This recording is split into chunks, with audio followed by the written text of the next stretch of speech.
It is further understood that the government of Andhra Pradesh is proceeding with the preparation of DPR of Nallamalla Sagar and CWC is also proceeding ahead with appraisal of its PFR. అంటే ఆంధ్రప్రదేశ్ ముందుకు పోతుంది, సిడబ్ల్యూసిలో కూడా ఈ tender ఈ యొక్క DPR appraisal ప్రక్రియ కొనసాగుతుంది. ఇది నేను చెప్పలే, మన తెలంగాణ రాష్ట్ర ప్రభుత్వం ఢిల్లీకి రాసిన ఉత్తరంలో ఆంధ్రప్రదేశ్ నల్లమల్ల సాగర్ మీద ముందుకు పోతుంది, కేంద్ర ప్రభుత్వం కూడా సిడబ్ల్యూసిలో నల్లమల్ల సాగర్ అనుమతుల ప్రక్రియ కొనసాగుతుంది అని స్పష్టంగా మీరు రాసిన ఉత్తరమే. రాస్తూ చివర్లో ఏమంటారంటే ఇందులో last paragraph, it shall participate in the meetings of above mentioned committee only if the process of preparation of DPR of Nallamalla Sagar and its illegal construction by Andhra Pradesh and process of appraisal of projects PFR by CWC is halted or stopped immediately so that fate accompli situation is not created while deliberations are being held. ఇంత స్పష్టంగా రాహుల్ బొజ్జా గారు ఈ letter రాసిండ్రు 30 నాడు. ఇది కూడా ఎప్పుడు రాసిండ్రు? BRS ముళ్ళు గట్టబట్టి పొడిస్తే 30 నాడు ప్రెస్ మీట్ పెట్టి వీళ్ళ బండారం బయట పెడితే 1వ తారీఖు రాసిండ్రు. ఏమని రాసిండ్రు? కమిటీ అయితే వేసినాము, కానీ ఈ కమిటీ మీటింగ్కు 2 కండిషన్లు, ఈ 2 కండిషన్లు ఒప్పుకుంటేనే మేము ఢిల్లీలో మీటింగ్కి వస్తాము అన్నారు. ఏంటి మొదటి కండిషన్ ఏంటి? మొదటి కండిషన్ ఏమో ఆంధ్రప్రదేశ్ ప్రభుత్వము నల్లమల్ల సాగర్ డిపిఆర్ తయారీ ప్రక్రియను వెంటనే ఆపాలి, ఫస్ట్ కండిషన్. 2వ కండిషన్ ఏంది? కేంద్ర ప్రభుత్వం సెంట్రల్ వాటర్ కమిషన్లో నల్లమల్ల సాగర్ అనుమతుల ప్రక్రియను తక్షణమే ఆపాలి. ఈ 2 కండిషన్లు మీరు ఒప్పుకుంటేనే ఢిల్లీలో మీటింగ్కు వస్తాము అని రాహుల్ బొజ్జా గారు మన రాష్ట్ర ప్రభుత్వము ఈ ఉత్తరం రాసింది. నౌ మై క్వశ్చన్, ఈ 2 కండిషన్లు ఒప్పుకున్నారా? కేంద్ర ప్రభుత్వం మీకేమైనా మేము సిడబ్ల్యూసిలో అనుమతుల ప్రక్రియ ఆపాము అని లెటర్ రాసిందా? మీకేమైనా చెవులో చెప్పిందా? ఆ కాగితం బయట పెట్టండి. నంబర్ 2, ఆంధ్రప్రదేశ్ మేము Nallamalla Sagar pre feasibility report తయారీ ప్రక్రియను ఆపేసినము అని ఆంధ్రప్రదేశ్ మీకు ఏమైనా హామీ ఇచ్చిందా? కమాన్ బయట పెట్టండి. మరి ఈ 2 జరగకుండా ఇలా మీటింగ్కి ఎందుకు పోతున్నారు? ఈ 2 జరగకపోతే మీరు మీటింగ్ ఎందుకు పోతున్నారు? అంటే తెలంగాణ నీళ్లను ఆంధ్రాకు ధారా దత్తం చేయడానికి పోతున్నారా? రేవంత్ రెడ్డి గురు దక్షిణలో భాగంగా పోతున్నారా? తెలంగాణకు మరణ శాసనం రాయాలనుకుంటున్నారా?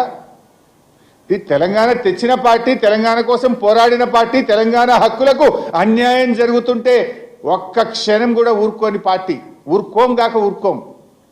We are the fighters. ఎన్నో త్యాగాల పునాదుల మీద తెలంగాణ తెచ్చినాం. ప్రజలు నీకు అధికారం ఇచ్చింది గోదావరి నీళ్లను ఆంధ్రాకు దారాదత్తం చేయడానికి కాదు మిస్టర్ రేవంత్ రెడ్డి. నాకు ఉత్తమ్ కుమార్ రెడ్డి గారు ఎందుకు మౌనం వహిస్తున్నారో నాకు అర్థమైతలేదు. రేవంత్ రెడ్డికి గురుదక్షిణ ఉండొచ్చు, నువ్వెందుకు మౌనంగా ఉంటున్నావు ఉత్తమ్ కుమార్ రెడ్డి గారు? ఈ ఉత్తరం నీ సెక్రటరీ నువ్వు రాసిందే కదా, నీ అప్రూవల్తోనే ఈ ఉత్తరం పోయింది కదా.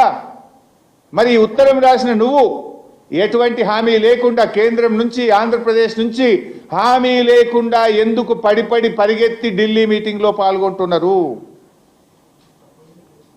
ఇంకా బాధ కలిగే అంశం ఇక్కడ, చాలా కీలకమైనటువంటి అంశం. ఈ మీటింగ్ ఎవరు లీడర్? ఎవరు? ఆదిత్యనాథ్ దాస్. ఎవరిని తోలుతుండ్రు వీళ్ళు? ఆదిత్యనాథ్ దాస్ని తోలుతుండ్రు. ఎవరు ఆదిత్యనాథ్ దాస్ మీ అందరికీ తెలుసు. ఓ చిన్న ఎగ్జాంపుల్ చూపిస్తా. ఆదిత్యనాథ్ దాస్ గారు ఆంధ్రప్రదేశ్ చీఫ్ సెక్రటరీగా ఉన్నప్పుడు Godavari river management board 9వ meeting, ఇది మినిట్స్ ఆఫ్ ద మీటింగ్. దీంట్లో ఎవరెవరు పాల్గొన్నారో కూడా ఇక్కడ ఉంది. ఇగో ఆంధ్రప్రదేశ్ తరఫున ఎవరు పాల్గొన్నారంటే Adityanath Das IAS special chief secretary government of Andhra Pradesh. Andhra Pradesh నుంచి 9వ జిఆర్ఎంబి మీటింగ్కి ఎవరు వెళ్ళారు? ఆదిత్యనాథ్ దాస్ గారు పోయింది. ఆ మీటింగ్లో ఏం జరిగిందో ఇది మినిట్స్ డీటెయిల్ ఉన్నాయి, మీ అందరికి మీడియాకు కూడా ఇస్తాను, ప్రజల ముందు కూడా పెడతాను. చాలా పెద్దగా ఉంది కానీ ఇందులో సింపుల్గా ఒక 2 లైన్లు చదువుతాను. Special chief secretary government of Andhra Pradesh stated, ఏమంటాడు? నేను ఒక లెటర్ రాసిన, the letter has further raised objections that the state of Telangana is executing the following new projects: Kaleshwaram lift irrigation, Godavari lift irrigation phase 3, Seetharama lift irrigation project, Tupakulagudem, mission Bhagiratha Telangana drinking water supply project, మొన్న ముఖ్యమంత్రి ప్రారంభించిన Chanaka Korata project, Ramappa lake to Pakala lake diversion. ఇవన్నీ అక్రమ ప్రాజెక్టులు. వీటన్నిటినీ నిలిపివేయాలి. కేంద్ర ప్రభుత్వం ఈ ప్రాజెక్టులకు ఎట్లా అనుమతులు ఇస్తుంది? ఇది తెలంగాణ మొత్తం నీళ్ళని వాడుకుంటుంది. తెలంగాణ మా ఆంధ్రాకు అన్యాయం చేస్తుంది. ఈ ప్రాజెక్టులన్నీ ఆపాలని ఆదిత్యనాథ్ దాస్ గారు సంతకం పెట్టి ఉత్తరం రాసి ఆ మీటింగ్లో మాట్లాడిన మినిట్స్ ఇవి. ఆ దొంగని ఇలా తెలంగాణ తరఫున తోలుతున్నాడు. దొంగ చేతికి తాళపు చేయిస్తుండు రేవంత్ రెడ్డి. తెలంగాణ ప్రాజెక్టులను అడుగడుగున వ్యతిరేకించిన వ్యక్తి ఆదిత్యనాథ్ దాస్. అసలు మీటింగ్ పోవుడే తప్పు. ఆ మీటింగ్కి ఎవరు తోలుతుండ్రు అంటే దొంగ చేతికి తాళపు చేలు ఇచ్చినట్టు. తెలంగాణ ప్రాజెక్టులకు అడ్డుపడ్డ వ్యక్తి, తెలంగాణ ప్రాజెక్టుల మీద కోట్లలో స్టేలు తెచ్చిన వ్యక్తి, నరనరాన తెలంగాణ వ్యతిరేకతను మూటగట్టుకున్న వ్యక్తి ఆదిత్యనాథ్ దాస్ ఇప్పుడు తెలంగాణ తరఫున ఢిల్లీలో మీటింగ్ పోతారట. అంటే ఏమర్థం చేసుకోవాలి? మీరు మొత్తం మన తెలంగాణ నీళ్ళను ఆంధ్రాకి అప్పచెప్పే కుట్ర జరుగుతున్నట్ట కాదా? నీకు ఎవరు తెలంగాణ బిడ్డనే దొరకలేదా? తెలంగాణలో ఒక నిఖార్సైన ఒక ఇంజనీర్ దొరకలేదా? తెలంగాణ సోయిగల్ల ఒక్క ఒక అధికారికి దొరకలేదా? ఈ తెలంగాణ ప్రాజెక్టులను అడ్డుకుంటూ నేను మినిట్స్ చూపిస్తున్నాను. It's not my own story. I'm showing the minutes of the meeting. ఆయన రాసిన ఉత్తరం చూపిస్తున్న ఆదిత్యనాథ్ దాస్ రాసిన ఉత్తరం. మన కాళేశ్వరం వద్దంటాడు, మనకు మంచి నీళ్ళు వద్దంటాడు, మన దేవాదులను వద్దంటాడు, ఆదిలాబాద్కు నీళ్ళు ఇచ్చే తుపాకులగూడెం వద్దంటాడు, ఇవాళ మా సమ్మక్క సాగర్ను వద్దంటాడు. ఇవాళ ఏ ప్రాజెక్ట్ తెలంగాణ ప్రాజెక్టులకు అడ్డుపడ్డ ఈ వ్యక్తి తెలంగాణకు నాయకత్వం ఎట్లా వహిస్తాడు? అసలు మీటింగ్కి ఎట్లా పోతారు? ఈ దొంగలు ఊళ్ళు పంచుకున్నట్లేదా? ఇది పోనంటూనే మీటింగ్ పోతాడు. నువ్వేమని రాసినావు? మేము మీటింగ్ రామ్. నువ్వు కేంద్ర ప్రభుత్వము సిడబ్ల్యూసిలో గోదావరి బనకచెర్ల అప్రైజల్ ఆపితేనే మీటింగ్కి వస్తాను. మరి ఎందుకు పోతున్నావు? ఆపినరా? ఆపితే కాగితం వచ్చిందా? ఆంధ్రప్రదేశ్ ఈ టెండర్ ఆపాలే అన్నాడు. టెండర్ ఆపుడు ఎక్కడిది? టెండర్ అయిపోయింది, ఓపెనింగ్ అయిపోయింది, ఆ టెండర్ అవార్డు అయిపోయింది, కాంట్రాక్టర్ పని కూడా స్టార్ట్ చేసిండు. మరి ఎందుకు పోతున్నావు మీటింగ్కు? మళ్ళీ ఒక సంతకం పెట్టి ఒప్పుకొని రానిక? అంటే ఈరోజు తెలంగాణ నీటి హక్కులను గంపగుత్తగా ఆంధ్రప్రదేశ్కి అప్పచెప్పే కుట్ర జరుగుతూ ఉంది. నిజంగా చెప్పాలంటే కేసీఆర్ గారి నాయకత్వంలో గోదావరి మీద 400 టీఎంసీలు కేంద్రం నుంచి అనుమతి తెచ్చినాం. 10 డిపిఆర్లు పంపినాం. గోదావరి మీద 10 డిపిఆర్లు ఢిల్లీకి పంపి 7 ప్రాజెక్టులకు అనుమతులు తెచ్చింది బీఆర్ఎస్ ప్రభుత్వం.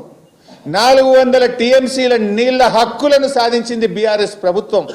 అరే నువ్వు 2 నెలలు అయింది, ఒక్క డిపిఆర్ పంపింది లేదు, ఒక్క అనుమతి తెచ్చింది లేదు. మేము 10 పంపి 7 తెచ్చినాం. ఇంకో 1-2 ప్రాజెక్టులు వార్దా కానీ కాళేశ్వరం సెకండ్ టీఎంసీ కానీ అవి సగం అనుమతులు వస్తే మిగతా అనుమతులు తేవాల్సిన తెలంగాణ ప్రభుత్వం డిపిఆర్లు వాపసు తెచ్చుకున్నది. అబ్బా ఏం గొప్ప రేవంత్ రెడ్డి నువ్వు.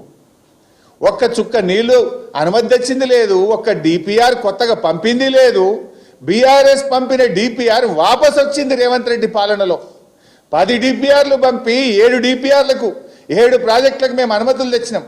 ఇంకా 3 డిపిఆర్లు గోదావరి మీద అక్కడ పరిశీలనలో ఉండే, వార్ధా కావచ్చు, 3rd టీఎంసీ ఆఫ్ కాళేశ్వరం కావచ్చు, అవి వాపసు తెచ్చినావు నీ 2 నెలల్లో. అంటే అవి వాపసు తెచ్చుకుంటావు, నల్లమల్ల సార్కు జెండా ఊపుతావా? ఇంత నీళ్లు గోదావరి నీళ్లు దారదత్తం చేస్తావా? మేం చూస్తూ ఊరుకోం. బీఆర్ఎస్కు తెలంగాణ ముఖ్యం, తెలంగాణ ప్రయోజనాలు ముఖ్యం, తెలంగాణ హక్కులు ముఖ్యం, ఈ తెలంగాణ ప్రజల భవిష్యత్తు మాకు ముఖ్యం. నీకు సోయి లేదేమో కానీ మాకు తెలంగాణ సోయి ఉన్నది. తెలంగాణకు అన్యాయం జరుగుతుంటే గర్జిస్తాం, ప్రశ్నిస్తాం. అవసరమైతే కేసీఆర్ నాయకత్వంలో మరో పోరాటానికి శ్రీకారం చుడతామని హెచ్చరిస్తా ఉన్నాం. ఈరోజు మేము ఒకటే సూటిగా డిమాండ్ చేస్తున్నాం. ఇవాళ నువ్వు చంద్రబాబుతో దోస్తీ కట్టి తెలంగాణకు తీరని అన్యాయం చేసేందుకు సిద్ధమైతే రేవంత్ రెడ్డి మేం చూస్తూ ఊరుకోము.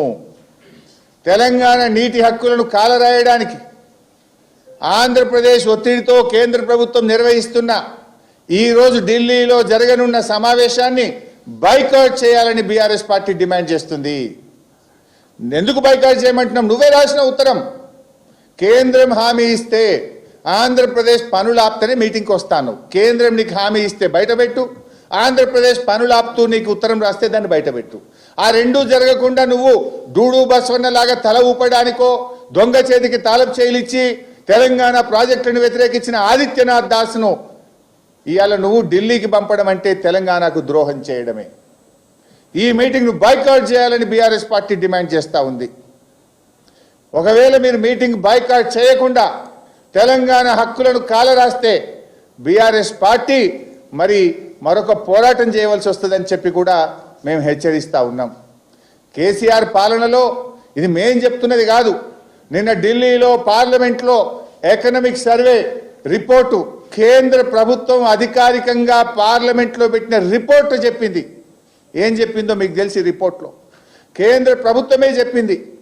ఇవాళ తెలంగాణ అద్భుతమైన ప్రగతిని సాధించింది. 2,20,00,000 ఎకరాల మాగానిగా తెలంగాణను 9 ఏళ్ల బీఆర్ఎస్ పాలనలో జరిగిందని చెప్పి ఈ రిపోర్ట్ చాలా స్పష్టంగా చెప్పింది. కాళేశ్వరం వల్ల, మిషన్ కాకతీయ వల్ల ఇవాళ అద్భుతమైనటువంటి ఆయకట్టు వచ్చిందనేటువంటి విషయాన్ని ఈరోజు ఈ రిపోర్ట్లో చెప్పిండ్రు. కాళేశ్వరం ప్రాజెక్టు ద్వారా 17,08,230 ఎకరాల స్థిరీకరణ జరిగింది. మిషన్ కాకతీయ ద్వారా 15 లక్షల ఎకరాల స్థిరీకరణ జరిగింది.